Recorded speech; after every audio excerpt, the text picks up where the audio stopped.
Hello guys, आज मैं Pokemon horizon का एपिसोड नंबर 7 को एक्सप्लेन करने जा रहा हूँ। आशा है आपको ये पसंद आएगा। एपिसोड की स्टार्ट होती है और हम एक लड़की को देखते हैं जिसने नैरोथिंग का कॉस्ट्यूम पहना हुआ था और वो उसकी वीडियो को एडिट भी कर रही थी। फिर हमें एयरशिप दिखाया जाता है जहाँ वे सब अपना अपना काम कर रहे थे। फिर हम लीको को देखते हैं जो एयरशिप में एक जगह आराम कर रही थी। तभी वहाँ रॉय आता है और लीको को बेटर करने के लिए ऑफर करता है। लीको भी मान जाती है। फिर हम उन दोनों को एयरशिप के बैटल एरिया में देखते हैं। रॉय फिर फिको को एम्बर अटैक करने के लिए कहता है और लीको स्पिरिटो को लीफे यूज करने के लिए कहती है। उन दोनों के अटैक आपस में टकरा के ख़त्म हो जाते हैं। फिर रॉय और लीको बार बार सेम अटैक करने का कहते हैं जिसकी वजह से हर बार अटैक टकराते हैं और आपस में ही ख़त्म हो जाते हैं। बार बार सेम अटैक करके फिकोको और स्पिरिटो थक जाते हैं और ग्राउंड पे बैठ जाते हैं। मॉली फिर कहती है कि इस बैटल को हम ड्रॉ मानते हैं। मॉली को फिर फ्रेडी का कॉल आता है और वो रॉय और लीको को मीटिंग रूम में आने के लिए कहता है। फिर हम फ्रेडी को देखते हैं जो लीको और रॉय के रोटोम फोन को अपडेट करके उन्हें देता है।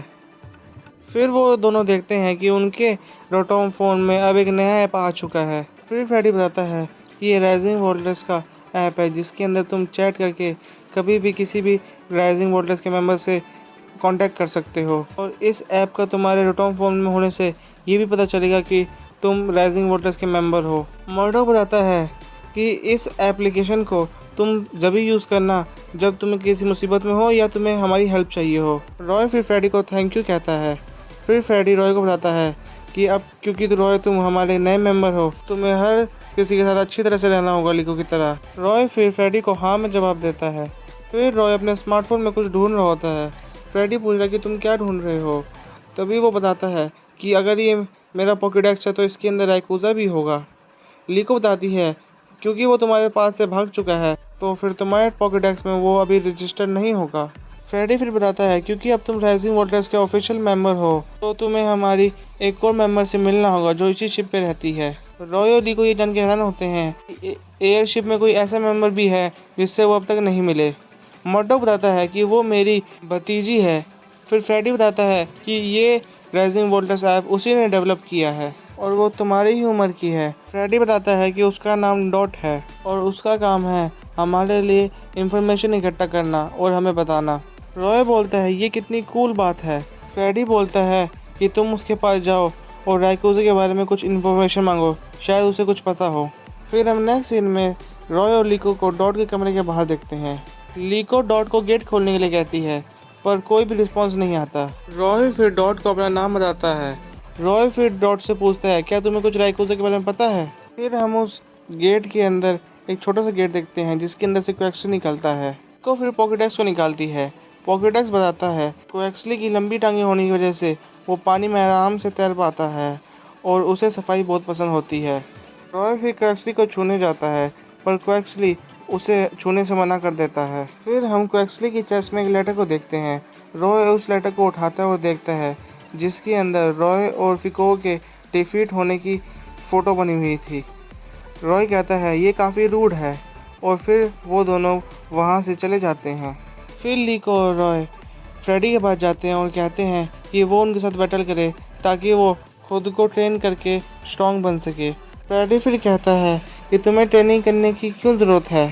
लीको बताती है कि पिछली बार वो और रॉय मिलके भी सेल्यूलोस का सामना नहीं कर पाए थे और वो राइजिंग वोल्टर्स पे बोझ नहीं बनना चाहते। लीको बताती है कि वो चाहते हैं कि अगली बार जब एक्सप्लोर आए तो वो भी उनके साथ सामना कर पाएँ।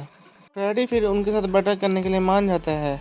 फिर हम नैरोथिंग का शो देखते हैं जहाँ पे वो बताता है कि हमें स्ट्रॉन्ग बनने के लिए बैटल करती रहनी चाहिए ताकि हमारे पोकेमॉन और हम दोनों ही एक्सपीरियंस को गेन कर सकें और साथ में स्ट्रॉन्ग बन सकें। फिर सीन कट होता है और हम रॉय, लीको और फ्रेडी को बैटल एरिया में देखते हैं जहाँ पर लीको, स्पिरिटो, रॉय और फिको को एक टीम में थे और फ्रेडी और चार्जर एक टीम में थे। रॉय फिको को कहता है कि आज तुम्हें अपने आइडल को फेस करना है। वो फिर बैटल स्टार्ट करने वाले होते हैं। तभी बैटल अरीना के अंदर एक ठंडा स्ट्राइक होती है और हमें कैप्टन पिकाचू दिखाया जाता है। फ्रेडी कहता है तुम्हारे लिए एक खुशखबरी है, अब तुमसे कैप्टन पिकाचू फाइट करेंगे और तुम्हें ट्रेन करेंगे। फ्रेडी फिर लीको और रॉय को बताता है अगर तुमने कैप्टन पिकाचू को एक भी हिट कर दी तो तुम जीत जाओगे। रॉय कहता है ये तो काफ़ी आसान होगा। मॉली फिर बैटल को स्टार्ट करती है।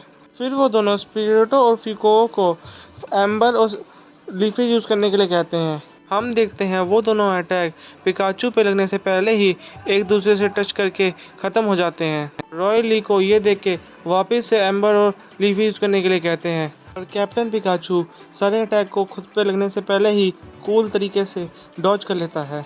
लीको फिर रॉय को कॉम्बो अटैक करने के लिए कहती है। रॉय भी मान जाता है। फिर स्पिरिटो लीफेज का इस्तेमाल करती है पिकाचू पे और तभी फिकोगो को रॉय अटैक करने के लिए कहता है, पर हम देखते हैं लीफेज के अंदर पिकाचू था ही नहीं। लीको ये देख के बहुत हैरान हो जाती है।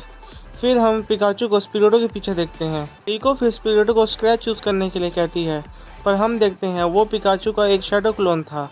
फिर फिकोगो भी पिकाचू पर अटैक करता है, पर वो भी पिकाचू का एक शैडो क्लोन था। फ्रेडी बताता है कि ये पिकाचू का शैडो क्लोन अटैक है, जिसमें वो अपने कई सारे क्लोन बना लेता है। इतने सारे पिकाचू को देख के स्पिरिटो परेशान हो जाती है और उन सब पे अटैक करने लगती है।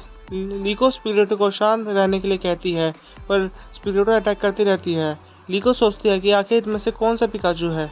तभी वो एक पैटर्न को नोटिस करती है। लीको फिर रॉय को बताती है कि पिकाचू रैंडमली नहीं, एक जिगजैग पैटर्न के अंदर अपने क्लोन बना रहा है। अगर तुम और फीको को मेरा साथ दो तो हम पिकाचू को हरा सकते हैं। रॉय फिको की बात मान के फिको को कहता है कि तुम स्पिरिटो के साथ मिलकर सारे पिकाचू को ख़त्म कर दो। फिर हम देखते हैं स्पिरिटो और फिको को सारे शैडो क्लोन को ख़त्म करने लग जाते हैं। लास्ट में एक ही पिकाचू बचता है। लीको समझ जाती है कि यही असली है और स्पिरिटो को स्क्रैच यूज़ करने के लिए कहती है। स्पिरिटो स्क्रैच यूज़ करने के लिए आगे बढ़ती है, पर पिकाचू उस हमले को डॉज कर लेता है। तो रॉय पिकाचू को हवा में देख के ये मौका बिना गवाए अटैक करने के लिए कहते हैं। फिर हम देखते हैं पिकाचू जैसे ही नीचे आता है, फिको को स्पिरिटो अटैक करने से पहले ही थक कर सो जाते हैं। ये देख कर लीको और रॉय शॉक में होते हैं। फिर मॉली बताती है कि कैप्टन पिकाचू जीत गया है और लीको और रॉय हार चुके हैं। ये सुन के लीको और रॉय ज़मीन पे ही बैठ जाते हैं। फ्रेडी फिर कैप्टन पिकाचू को जीतने की बधाई देता है। फिर रॉय और लीको के पास ओरियो और मर्डोक आते हैं। ओरियो बताती है कि तुम दोनों के पोकेमॉन ने अच्छा प्रदर्शन दिखाया। मर्डोक कहता है अब सारी बात छोड़ो और लंच खा लो। लंच का सुन के स्पिरिटो और फिको भी उठ जाते हैं। फिर हम नेक्स्ट सीन में सबको खाना खाते हुए देखते हैं। तभी लीको स्पिरिटो का लंच को टेस्ट करती है और वो कड़वा होता है। मर्डोक बताता है कि हर पोकेमॉन को अलग अलग टाइप का खाना खाना पसंद होता है, जैसे फिको को और रॉय को स्पाइसी फूड खाना पसंद है, वैसे ही स्पिरिटो को कड़वा खाना पसंद होता है। लीको फिर ये बात अपनी डायरी में लिखती है कि स्पिरिटो को कड़वा खाना पसंद है। रॉय लीको से पूछता है आखिर हम बैटल के दौरान क्या गलती कर रहे थे जिस वजह से हम पिकाचू से जीत नहीं पाए। फिर वहाँ फ्रेडी आता है और पूछता है अगर तुमने खाना खा लिया हो तो क्यों ना हम स्पिरिटो और फिको की फिर से एक बार बैटल कराएं। फिर सीन कट होता है और हम लीको और रॉय को स्पिरिटो और फिको के साथ आमने सामने देखते हैं। लीको सोचती है कि आखिर फिको को क्या मूव करने वाला है। ओरियो मर्डोक को बताती है कि लीको अपने अपोनेंट का मूव को गैस करने की कोशिश कर रही है। फिर हम देखते हैं फिको को अपना एक भयंकर टकार मारता है। ये देख के लीको भी हैरान होती है और स्पिरिटो को पहला स्क्रैच अटैक करने के लिए कहती है। रॉय फिको को ये अटैक टैकल करने के लिए कहता है। फिर लीको और रॉय वापस से सेम अटैक को यूज़ करने वाले होते हैं। तभी उन्हें समझ आ जाता है कि उनकी पिछली बार बैटल में क्या गलती हुई थी। वो दोनों समझ जाते हैं कि वो सिर्फ एक अटैक के दम पे कोई भी बैटल जीत नहीं सकते। कैप्टन पिकाचू को बोलता है आखिर उन्हें समझ आ गया कि उनकी गलती क्या थी। आपकी ट्रेनिंग काम आई कैप्टन पिकाचू। लीको और रॉय फिर इस बार एक नई तरह से बैटल करने का सोचते हैं और इस बार उनको एक दूसरे से बैटल करने में मज़ा भी आ रहा होता है। तभी रॉय एम्बर यूज़ करने के लिए कहता है। लीको स्पिरिटो को तेज़ भाग के उसे डॉज करने का कहती है और फिर हम देखते हैं कि स्पिरिटो ने एक नया मूव अनलॉक किया है जिससे वो एक ही बार में फिको को हरा देती है। लीको सोचती है कि आखिर ये क्या था। फ्रेडी लीको को बताता है कि ये स्पिरिटो का लाइटनिंग स्पीड अटैक था। लीको ये जान के बहुत खुश होती है कि स्पिरिटो ने आज एक नया अटैक सीखा। अच्छा, मैं एक चीज़ बताना भूल गया था, माइलो ने ये बोल दिया था कि लीको जीत चुकी है और रॉय हार चुका है। रॉय फिर फिको को अपने हाथों में उठा के लीको के साथ फ्रेडी और पिकाचू को थैंक्स कहता है। रॉय लीको को बताता है कि इस बार उसे हारने में भी मज़ा आया। लीको इस बैटल का सारा क्रेडिट स्पिरिटो को देती है। हम ये सारी चीज़ ऊपर से बूढ़े डेडलॉक को देखते हुए देखते हैं। फिर रॉय को डॉट का एक मैसेज आता है और वो अपने रूम के पास उन्हें बुलाती है। नेक्स्ट सीन में हम रॉय और लिको को डॉट के रूम के बाहर देखते हैं। रॉय को लगता है कि वो आज उनसे मिलेगी।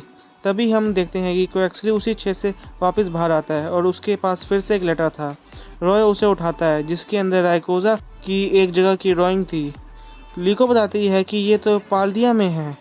रॉय फिर पाल्दिया जानने के लिए एक्साइटेड होता है और हमें डॉट का एक साइड लुक दिखाया जाता है और यहीं पे हमारा एपिसोड ख़त्म हो जाता है।